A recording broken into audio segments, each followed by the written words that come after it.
우리에게 주시는 하나님 말씀 열왕기상 17장 19절부터 24절 말씀까지입니다.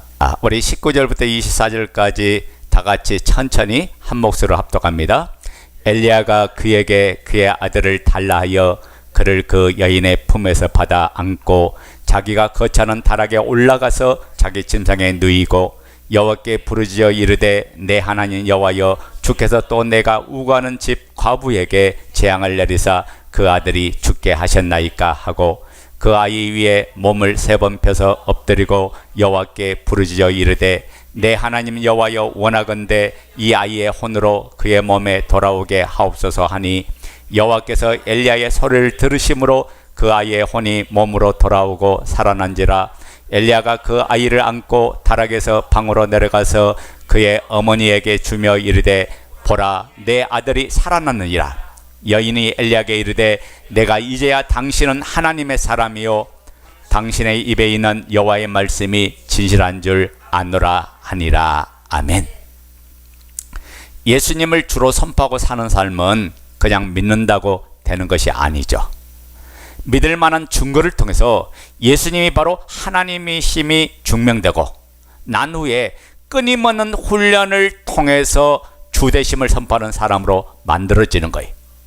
우리의 삶을 자세히 보세요. 얼마든지 흔들릴 수 있는 상황과 환경이 늘 나타나는 것이 우리의 삶이잖아요. 그래서 하나님께서는 어떤 상황 속에서도 예수 그리스도의 주되심을 선포하게 하는 훈련을 하게 하십니다. 훈련을 통해서 저와 여러분들은 하나님의 사람으로 태어나는 줄로 믿습니다. 훈련을 통해서 하나님의 기쁘신 뜻을 이루는 사람으로 하나님이 원하는 사람으로 세워져 가는 거예요. 그러니까 훈련받지 않는다는 말은 나는 주대신으로 살지 않고 내가 주인 돼서 내 마음대로 살겠다는 사람과 다를 바가 없죠. 엘리야를 그리스로 사르밧으로 이끌어 가신 하나님은 엘리야를 훈련시켜서 하나님의 기쁘신 뜻을 이루는 선지자로 세우기 위함이었습니다. 엘리야만 훈련받았습니까? 수많은 믿음의 선진들이 믿음의 용사들의 삶을 보면 전부 다 공통된 공식이 하나 있다고요. 그래서 뭐냐? 훈련을 통해서 절대적인 주되심의 신앙을 갖게 되었다는 거죠. 여러분 믿음의 조상 아브라함을 보세요. 아브라함에게 나타나신 하나님께서 그를 갈대아 우르에서 부르십니다. 불러내시면서 하나님이 아브라함에게 어떤 약속을 주죠? 내가 너를 믿음의 조상으로 삼겠다. 내가 너를 복의 근원이 되게 하겠다. 아브라함은 그 약속을 붙들고 그 길을 걸어갑니다. 그런데 긴 시간 동안 하나님의 약속의 말씀이 이루어지지 않는 거예요.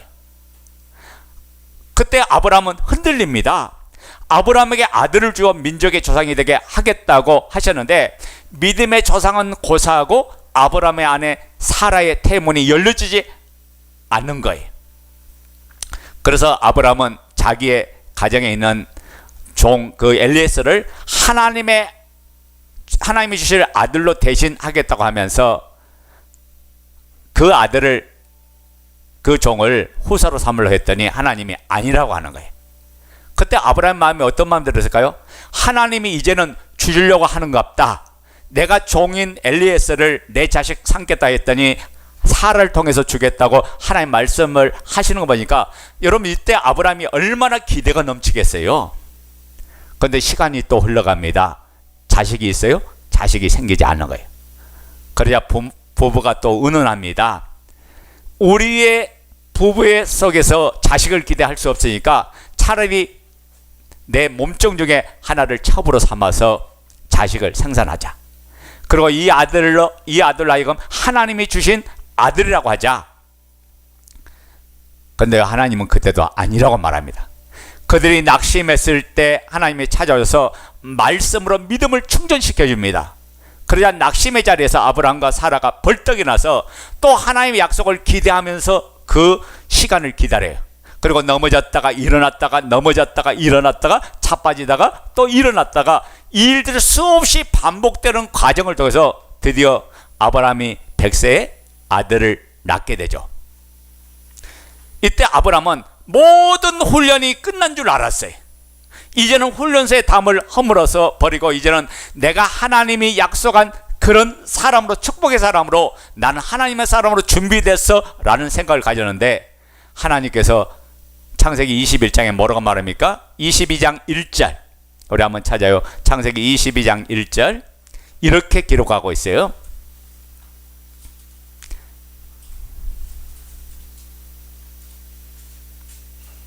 자, 읽어요.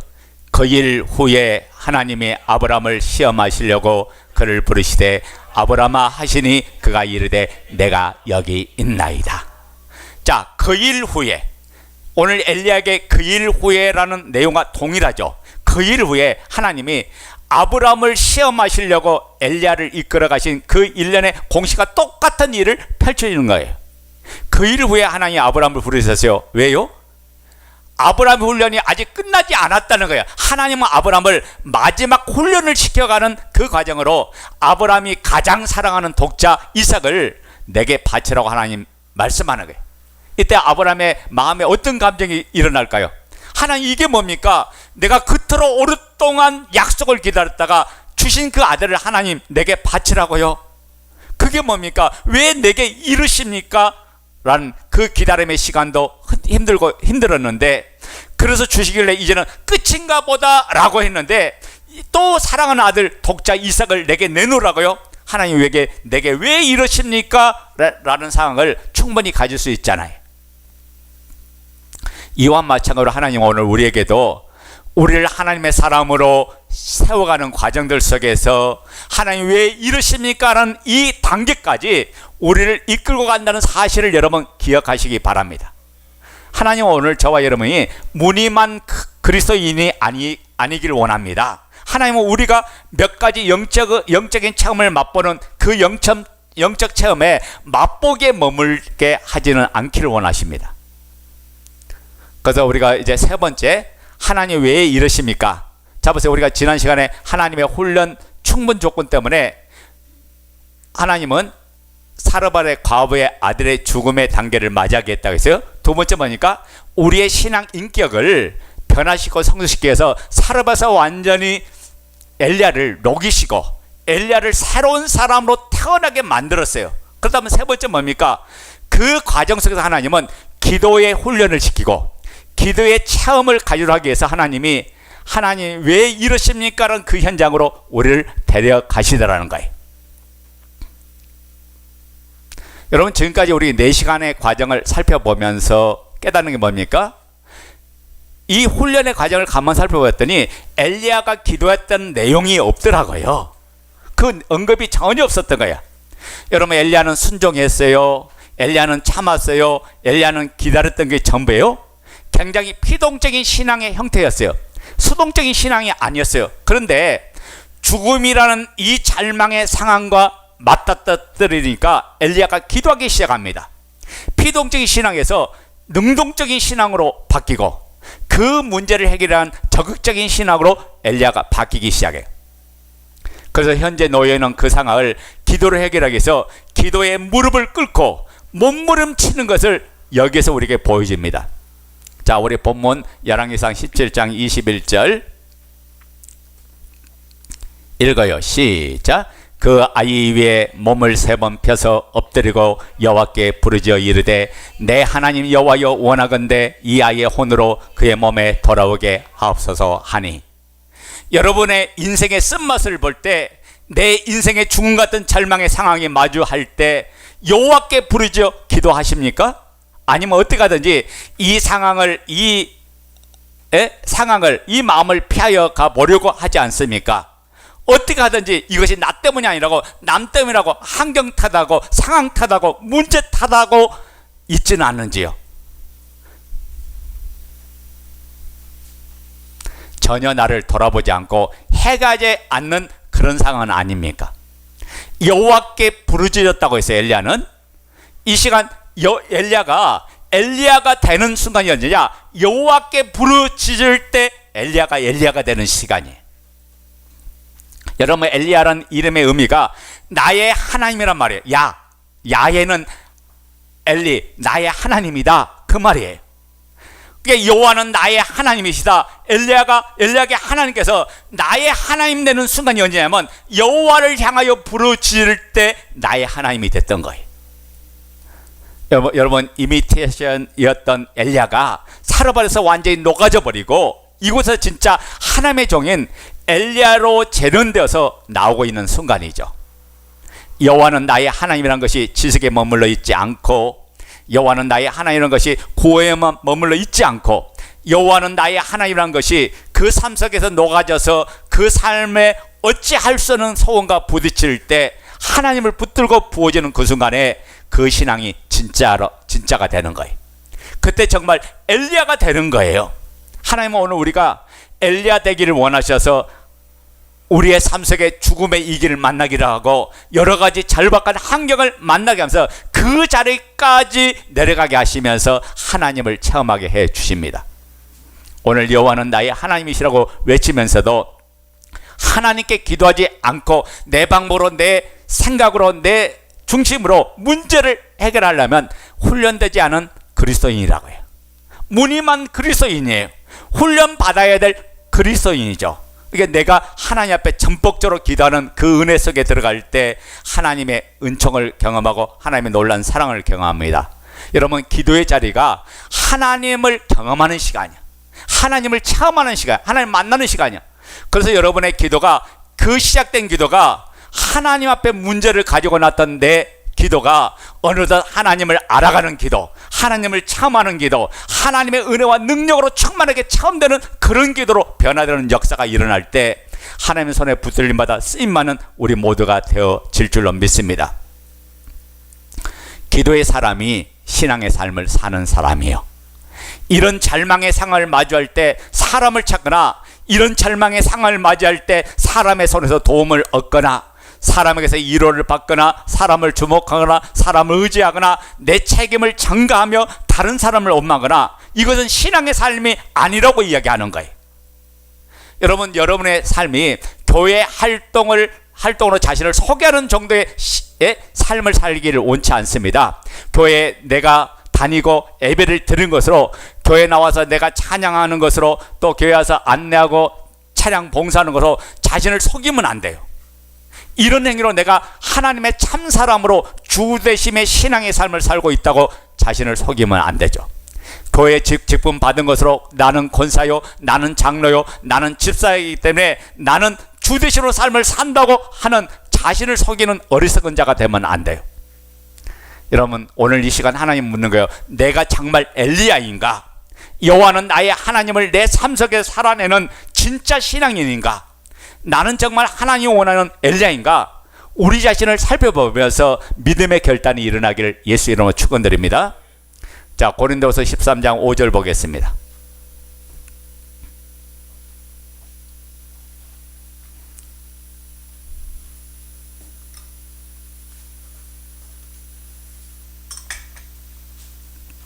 자, 읽어요. 시작.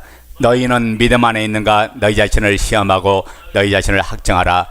예수 그리스도께서 너희 안에 계신 줄을 너희가 스스로 알지 못하냐? 그렇지 않으면 너희는 버림받은 자니라. 자, 봐요.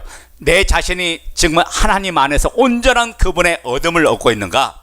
그분으로부터 체험을 받고 있는가? 그분과 함께 누려가는 삶을 사는가? 이게 중요하죠. 여러분, 기도란 것은 하나님의 세계를 경험하는 시간이야. 기도란 것은 하나님의 비밀을 체험하는 시간이야. 그래서 기도의 무릎을 꿇을 때마다 여러분의 마음이 넓어지는 거예요. 여러분 마음이 커지는 거예요. 여러분이 하나님의 사랑과 은혜로 공급받고 충만해지는 사람으로 바뀌는 거예요.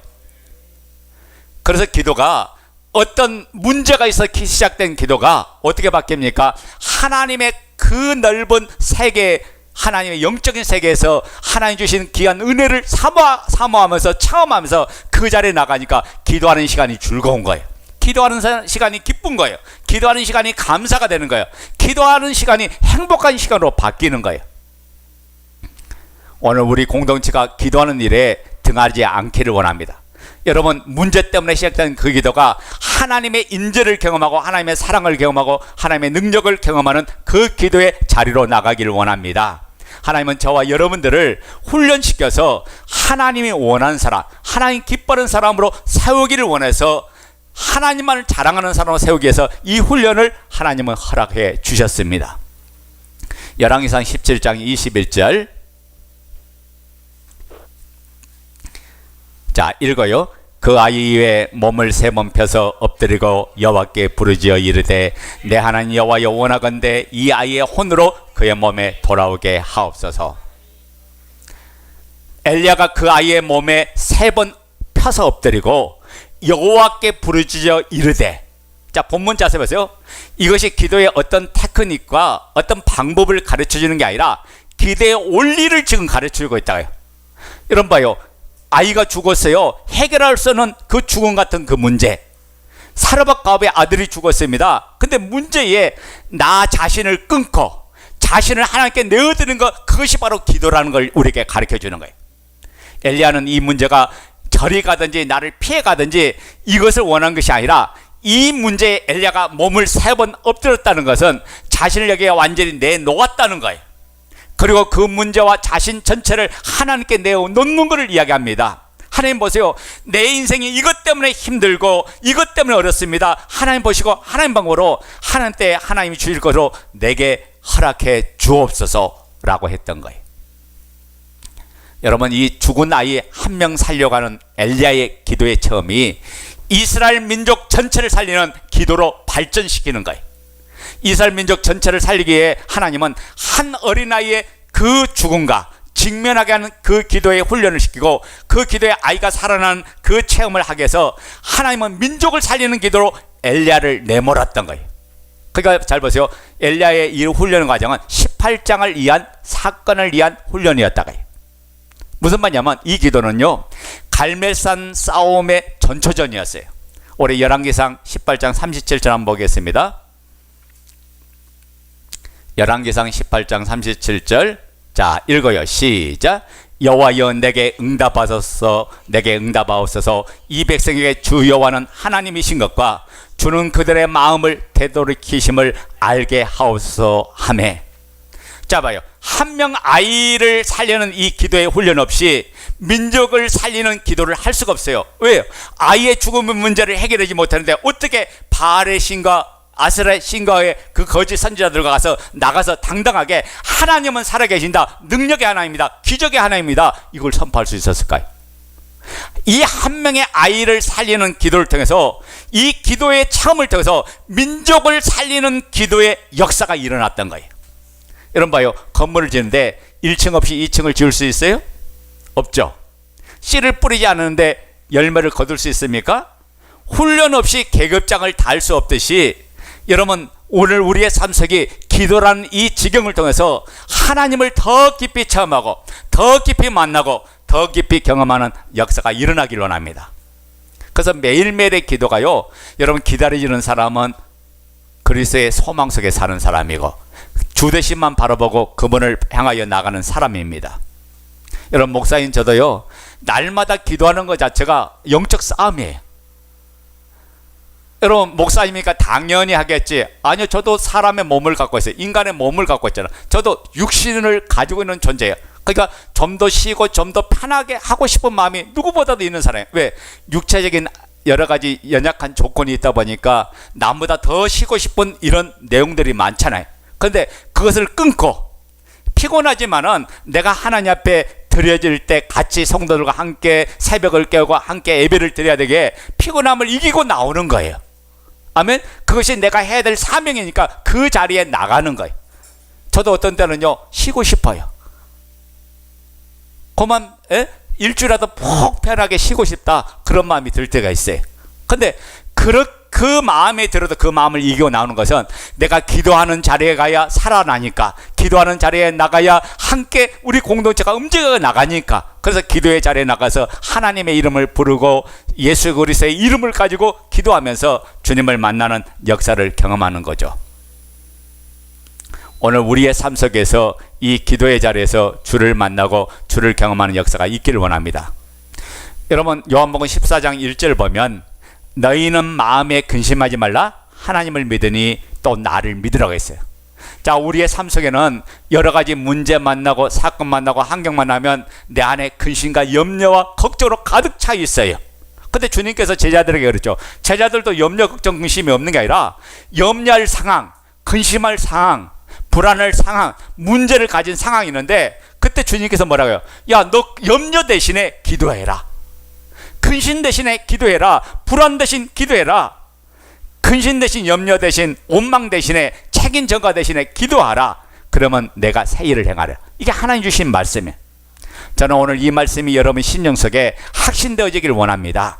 이 말씀이 여러분의 인생을, 여러분의 운명을, 이 말씀이 말씀되어지는 축복이 임하기를 원합니다. 의심하고 저울질하고 그냥 귀에 다 듣고 또 잊어버리고 이것이 아니라 그래 풀려지지 않은 내 인생에 풀려지지 않은 이 인생에 더 눌려지지 않은 이 문제에 내가 이 말씀에 내 인생의 운명을 걸이라. 그리고 하나님 앞에 맡기리라. 그리고 그 자리에 무릎 꿇고 두 손을 번쩍 들 때 주께로부터 오는 능력과 역사를 경험하고 은혜를 경험할 거예요. 그러니까 신앙생활은요, 하나님의 선하심을 맛보아 체험하는 거예요. 여러분 삶 속에 왜 주되시는 날마다 삶을 살 수 없는지 아세요? 내가 그분의 선하심과 능력을 날마다 체험하지 못하기 때문에 그래요. 자, 이스라엘 백성이요, 광야에서 생활할 때 하나님께서 그들이 먹을 것이 없는 그들의, 왜냐하면 유목민이잖아요. 예? 우나 양을 데리고 다니면서 목축하는 그들이 농사일을 하는 게 아니잖아요. 그러니까 먹을 양식이 어디 있겠어요? 그러니까 그들은 부르짖을 때 하나님께서 어떻게 해요? 새벽에 미명에 뭘 거두게 했어요? 만나를 거두게 하고 또 그들이 고기를 달라고 하니까 동풍을 불어서 메추라기 떼를 보내서 메추라기를 먹게 만들고, 그러니까 떡과 고기를 먹게 해주셨어요. 근데 이 내용이 요한복음 6장에 와서 예수님 뭐라고 하냐?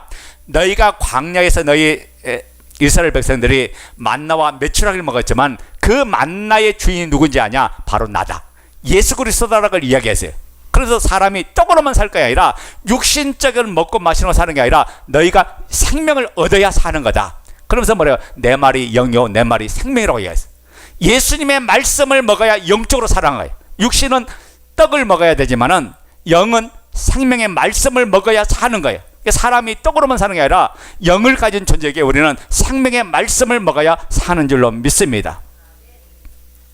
지금 내 인생이 힘들고 또 어렵고 시련이 있고 연단의 시간을 가지고 있다면 그건 현재 공사 중에, 그러나 그 공사가 끝날 때, 공사가 완성될 때 우리는 가장 복된 자로 하나님 앞에 세워질 것입니다. 그 기간이 지나면 내가 지금은 불순물이 많아서 이리 치이고 저리 치이고 문제가 터졌지만 그 불순물이 빠지고 난 후에는 나는 순금 같은 자가 되고 하나님 기뻐하는 사람으로 태어날 것이라는 소망을 가지고 여러분 하나님 앞에 준비되는 자, 하나님 앞에 훈련된 자로 세워지기를 예수 이름으로 축원드립니다. 자, 네 번째, 엘리야가 죽음을 이기는 상황은 부활의 능력이요 부활의 신앙이었어요. 여러분, 주되심의 신앙은 죽음을 이기는 부활의 신앙입니다. 우리가 19절부터 21절 말씀 보면 사르밧 가부의 죽은 아들에 대해서 취하는 엘리야의 행동을 다루고 있는데, 자기가 기가하는 집에 닥친 비극, 즉 사르밧 가부에게 있어서 유일한 희망이었던 그녀의 아들의 죽음을 앞에 두고 엘리야는 모른 체 하지 않았어요. 엘리야는 그 집을 떠나면 돼요. 죽은 아들 문제 때문에 자기를 원망하고 탓하는 그를 보면서, 에이, 내가 당신 집에 있음을 통해서 당신이 3년 6개월 동안 굶주리 않고 먹고 살았는데 어떻게 나를 이렇게 되냐? 은혜도 망각한 사람이네? 아주 못된 사람이네? 그리고 손절하고 떠나면 돼요. 근데 엘리야는 모른 체 하지 않았어요. 자신의 문제를 여기고 그가 취한 행동은 한마디로 기도했던 거예요. 이 모든 것은 어디냐? 부활의 신앙에서 나온 거예요. 이 기도는 말할 것 없이 믿음과 확신을 가진 부활의 신앙에 나온 기도인 줄로 믿습니다. 엘리야는 앞서 남은 가루와 기름으로 음식을 만들어 먹고 아들과 함께 죽겠다는 이 가백에 하나님께서 통해 가루의 병에 기름을 공급하시므로 그녀와 그 가정에 절망을 주시고 소망을 주신 것처럼 지금 이 죽음 또한 하나님께서 역사하시면 부활의 능력이 임하면 죽음이 생명으로 바뀌는 그런 은혜를 주실 거라는 믿음이 엘리야에게는 있었던 거예요. 그래서 엘리야는 생명의 주관자이신 죽은 자를 살리시는 하나님의 능력을 믿고 주되심의 믿음으로 기도하고 그 가정에 다시금 생명과 소망과 위로를 가지고 기도할 수 있었던 거예요. 여러분, 부활신앙은 하나님의 뜻을 찾으며 기도하고 영원을 바라보고 믿음으로 반응하면서 산 소망을 갖게 하는 것이 바로 부활신앙이에요. 그래서 여러분 안에 이 부활의 신앙, 주되심의 신앙이 임하면요, 소망이 넘쳐요. 사랑이 충만해요. 믿음의 역사가 일어나요. 우리는 이러한 엘리야의 모습을 통해서 우리의 신앙이 죽은 자를 살리시는 하나님의 부활의 능력을 믿는 부활신앙으로 충만해져야 될 줄로 믿습니다. 부활신앙은요, 죽음도 이기고 환경도 이기고 문제도 이겨요. 그러면 우리가 삶을 살아가는데 문제에 부딪혔다 할지라도 낙심하고 좌절하고 주저할 것이 아니라 먼저 하나님께 믿음으로 나가는 역사가 있기를 원합니다. 여러분, 아브라함의 신앙을 잠깐 볼까요? 로마서 4장 17절부터 22절.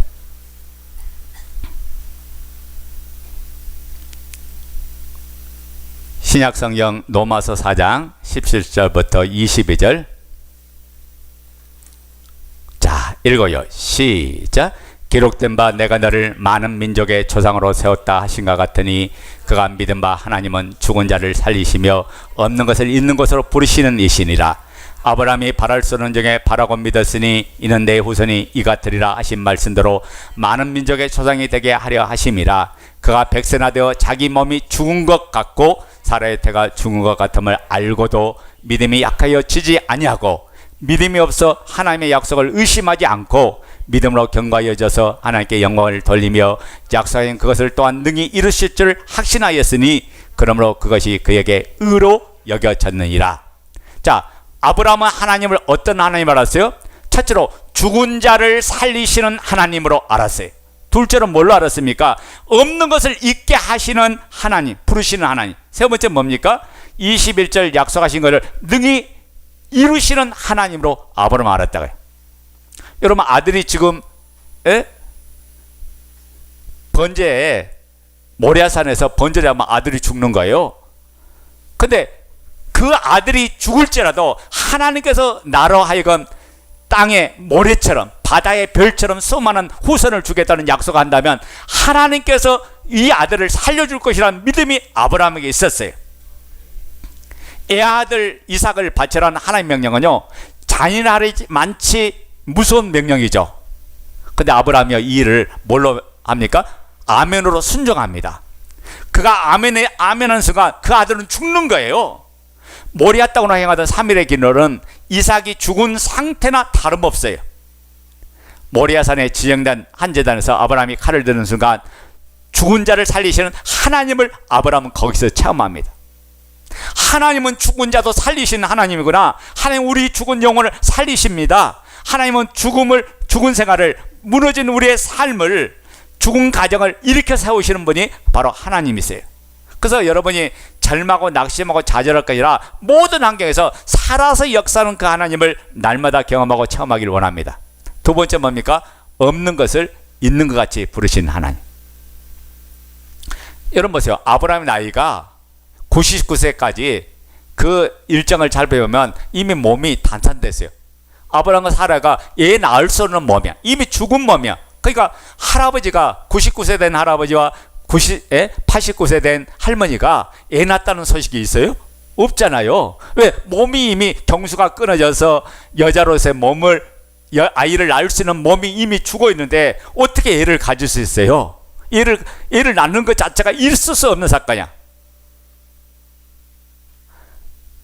그런데 여러분, 하나님은 하신다고 하면 못할 것이 없는 전능하신 하나님인 줄 믿습니까?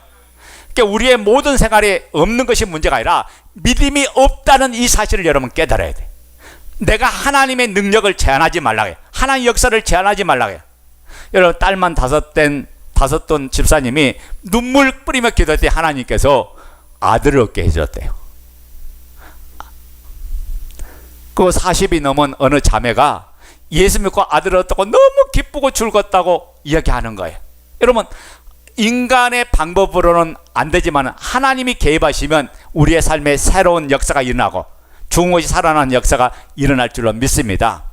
자, 로마서 4장 17절 봐요. 기록된 바, 시작.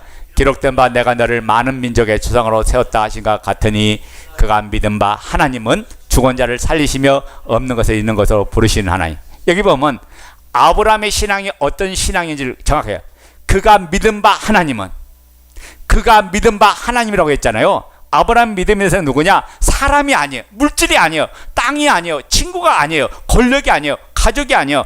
아브라함 믿음의 대상은 오직 하나님인 줄로 믿습니다.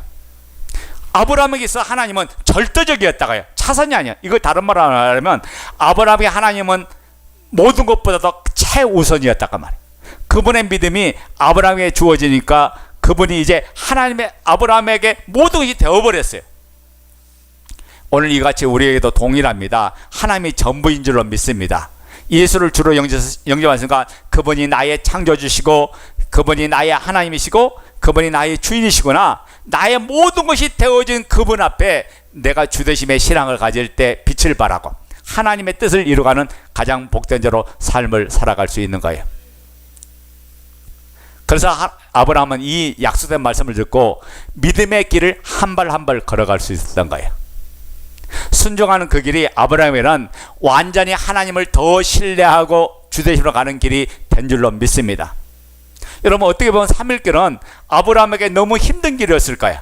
마음의 갈등이 최고로 일어나는 시간이고, 근데 아브라함은 그 갈등을 이기고 하나님을 더 신뢰하고 믿었던 거예요. 하나님 앞에 죽고 가는 모든 것을 맡기는 시간이 아브라함에게 일어난 거죠. 여러분, 우리가 인생 살다 보면 3일이라는 시간을 맞이할 때가 있어요. 갈등이 하고 몸부림치는 그런 시간을 맞이하기도 합니다. 하지만 그 시간은 하나님의 시험에 통과하는 시간이다. 그러므로 아브라함처럼 갈등을 이기고 믿음으로 들여져서 영적인 축복, 영적인 은혜를 받기를 예수의 이름으로 축원드립니다. 세 번째는 어떻게 해서 아브라함은 약속하신 것을 또한 능히 이루실 줄 이루신 하나님을 믿었다고 했어요. 로마서 4장 18절 아브라함이 시작. 아브라함이 바랄 수 없는 중에 바라고 믿었으니 이는 내 후손이 이같으라 하신 말씀대로 많은 민족의 조상이 되게 하려 하심이라. 자, 아브라함은 말씀 중심의 신앙을 가졌다가요. 이 말씀을 좀 더 제가 실감나게 바꾼다면 희망이 전혀 보이지 않는데도 믿었다는 의미예요. 일반적으로 표현한다면 믿어서 안 될 걸 지금 믿은 거야. 세상사로 봐서 이거 미친 사람이죠. 바보죠. 여러분, 창세기 15장 보면 아브라함의 처지는 대단히 막막합니다. 하나님의 약속을 믿고 가나안 땅에 들어간 지 5, 6년이 지났는데 그에게 아무런 변화가 일어나지 않아. 그런데 어느 날 천사가 찾아와서 아브라함을 불러냅니다. 밤하늘에 모래가루처럼 반짝이는 별들을 가득 했어요. 이때 하나님은 셀 수 없이 많은 별들을 가리면서 아브라함아, 너 하늘을 우러봐라. 무별을 셀 수 있나 보라. 너의 후손이 이와 같을 거다. 땅을 봐라. 바다를 봐라. 땅에 있는 모래를 봐라. 너의 후손이 이와 같을 것이다 라고 아브라함에게 약속했죠. 그때 아브라함이 뭐라고 할까요? 하나님, 제가 믿습니다. 아브라함은 바랄 수 없는 중에 바라고 믿었던 거예요. 여러분, 인간적인 환경으로 바라볼 때 바랄 수 없는 상태에서 바라고 믿은 사람이 아브라함이에요. 여러분, 인간의 희망이란 제약이 많아요? 적어요? 제약이 많죠. 그러나 믿음의 행진은 제약이 없다고요. 지금 당장 눈에 보이는 것이 없고 귀에 들린 것이 없고 손에 잡힌 것이 없다 할지라도 하나님의 약속의 말씀을 믿는 신앙, 그것이 바로 바라볼 수 없는 중에 바라보는 신앙이다. 여러분 보세요. 제가 이제 결론적으로 말씀합니다. 아브라함은요, 현실을 본 게 아니야. 하나님을 봤던 거야. 현실보다도 현실 너머에 계신 하나님을 봤어요. 하나님이 위대하시고 하나님의 능력이 하나이시고 창조주시고 전능하신 하나님인 것을 아브라함은 바라봤던 거예요. 그러니까 현실을 이길 수 있는 거예요. 우리 현실적으로 보면 암담해요, 깜깜해요, 상황의 변화가 일어날 수 없어요. 이미 죽어버렸어요. 그런데 그 너머에 계신 하나님을 보니까 하나님은 능치 못할 일이 없지. 하나님 하시면 되는 거지. 그때부터 믿음의 역사가 일어난 거예요.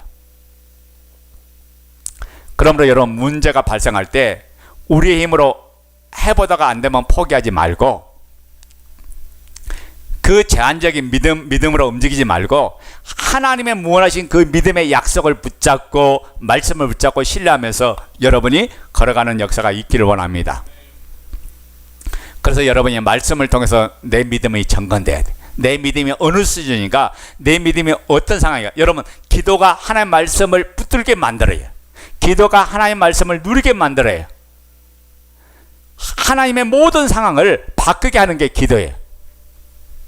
비록 불가능해 보인다 할지라도 하나님이 이루고자 원하신다면 가능케 하신 하나님, 그 능력의 하나님이 기도할 때 부를 때 일어나고 기도할 때 그 소망으로 넘쳐나는 거예요.